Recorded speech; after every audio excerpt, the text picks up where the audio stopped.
có sụp lên đi trên mông mà dương là em sâu với kỳ nó phải bao phần mà giống cái phạm kỳ mình cứ tập đêm ốc mò mình đi ôi cảm ơn tiện ơi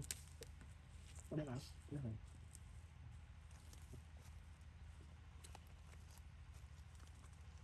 thì xa xa mình sụp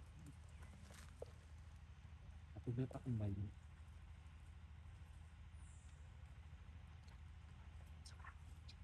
mình phải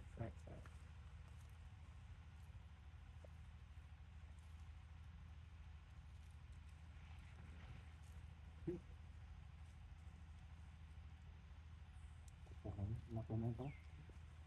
nhưng mà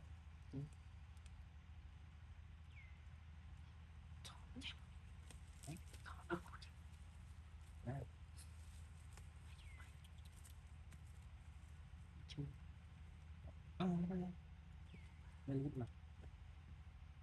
ngon đúng ngon như thế nào đã mang lên ok tập này mang được cho họ sẽ đâu